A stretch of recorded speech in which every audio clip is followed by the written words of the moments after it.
What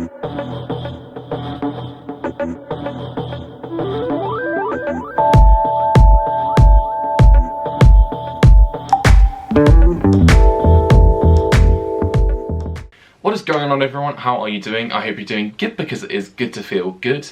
Now, originally I was intending this video to be a topic of who I'm voting for and why ahead of the general election this Thursday.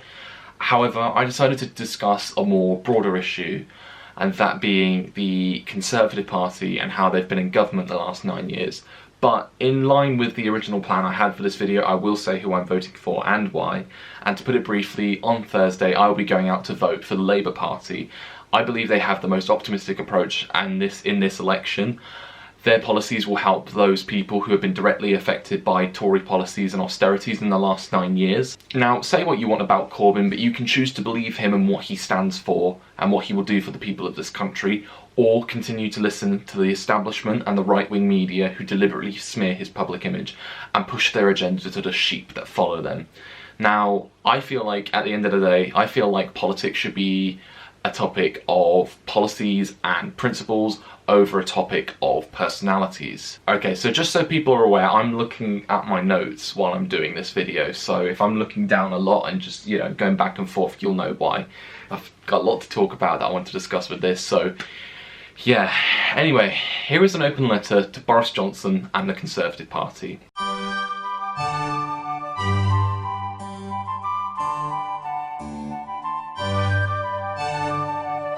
I'm voting against the Conservative Party in this general election on Thursday, and you may ask yourself why. Well, for a few reasons, starting with the man at the helm as Prime Minister, Boris Johnson. In his years in politics, whether he's been a backbench MP, Mayor of London, Foreign Secretary, or even now as Prime Minister, he's had a bit of a chaotic run. He tried to pass off his disastrous Brexit breakfast deal. He's lied constantly, which is a recurring theme for him. He tried to prorogue Parliament only to be found guilty of unlawfully doing so. He's tried to pass off his disastrous Brexit deal only to be defeated multiple times, and he failed to reach the deadline of the 31st of October. See the pattern emerging here? A lot of people have compared him to Donald Trump, and even Trump himself has described him as Britain's Trump. And similar to him, he's somewhat immune to controversy, but whenever something he's said in the past gets brought up, he tries to justify it with little to no avail. In his days as a journalist, he's described black people as pickaninnies with watermelon smiles. He's described Muslim women who wear the burqa as letterboxes and bank robbers. He's described gay people as bum boys, and has described same-sex marriage as no different to that of the union between 3 men and a dog. The list goes on, but feel free to look into this yourselves. He's only motivated by his own self-interest, and he believes he's above everyone as a one-nation Tory, and he will do everything in his power to keep his position, whether that be slandering his counterparts in other parties, make controversial remarks to make him relatable, and will constantly tell you that we need to get Brexit done, even if we know it's going to be bullshit. Relating to Johnson, my second reason is the Conservative Party, who have been in government the last 9 years. Many changes have happened under their time in power, some for better and some for worse. But looking what they've achieved as a whole, this includes cuts to our public services, cuts to our emergency services, underfunding and privatisation of our NHS, their role in Brexit, their role in the rise of austerity.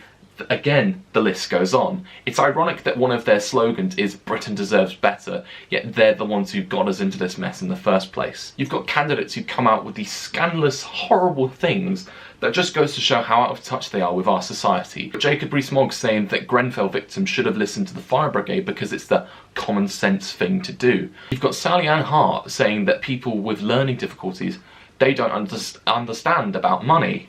And Sajid Javid saying that homelessness was at its peak in 2008 under the last Labour government, when actually it was at its peak in 2003 when the figures were around 135,000 and saw a gradual decrease up to around 42,000 by 2009, a 69% decrease. Unsurprisingly, those figures have only gone up under the Conservatives. By 2017, those numbers have risen to 39%, to around 58,000 people. Relating to that, on the topic of poverty, there are 14 million people who live in poverty in this country, with 4.1 million of those being children and 1.4 million of those being pensioners. Under a Conservative government, those figures are only going to continue to rise. Okay, My local MP, Andrew Selous, has served my constituency since 2001, and while he claims to be in favour of supporting certain issues and in favour of certain policies, a lot of his voting record very much contradicts what he supposedly stands for. He's voted against LGBTQ rights, he's voted against equality and human rights, he's voted against rights for EU nationals to remain after the result of the referendum, he's voted against welfare and disability benefits, he voted in favour for increasing tuition fees. Again, the list goes on. I confronted him recently about policing cuts at my local hustings. In fact, here's a little clip of that. In the last 9 years, there has been an evident amount of cuts to policing numbers, especially around 21,000, and as a result, many communities across the country are being left vulnerable, and it's led to a rise in crime. Now, given a recent example of crime that happened in this constituency, I work for my local co-op in Heath and Reach. We were hit by an armed robbery just a few months ago, and while I commend the police for their actions on that night, and which led to the culprit's arrest, the response time from the police took nearly half an hour, and that's because there's no permanently based officers around Leighton Buzzard. The station's no longer in use. Yes, I'm getting to that. The station's no longer in town. We're having to rely on officers coming from Luton and Dunstable way. So can each party justify that they want to make a commitment to raising the policing numbers, especially to Andrew Selous, the Conservative Party? Can you justify that you want to make those changes when your party made those cuts in the first place? He gave the very vague answer of how he's campaigned in favour of raising policing numbers, and proudly proclaimed how he was named by the Chancellor of the Exchequer as a leading campaigner for this issue. If he is a proud campaigner for this issue, then why has nothing changed in the last 9 years? Their role in Brexit are another reason why I dislike them. Well, yes, the promise of an EU referendum was in their 2015 manifesto for that year's election.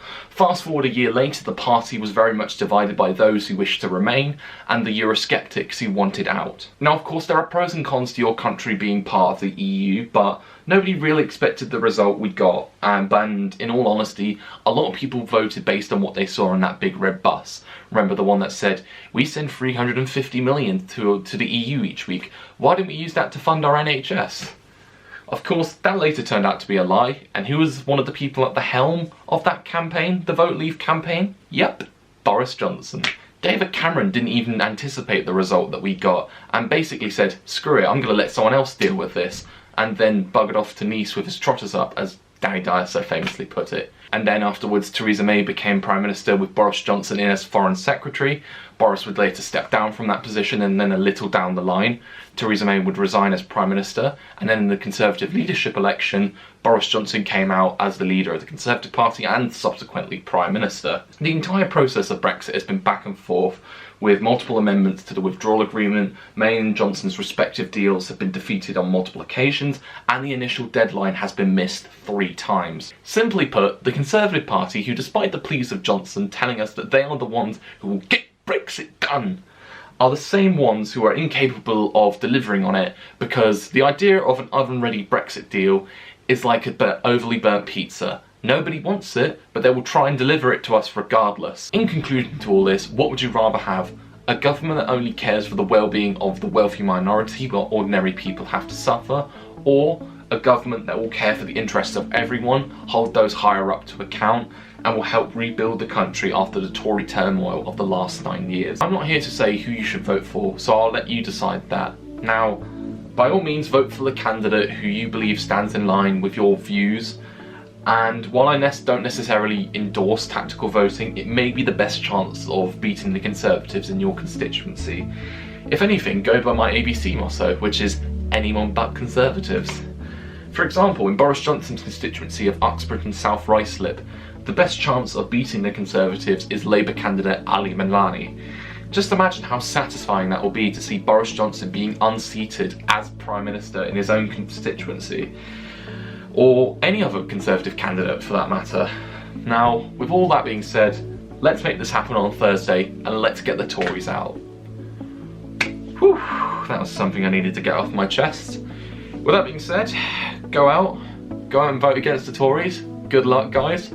Thank you very much for watching, and I will leave you with some advice, and that is to enjoy yourself, stay safe, and make the most of every opportunity that comes your way. Thank you for watching. Get out and vote out the Tories. Peace.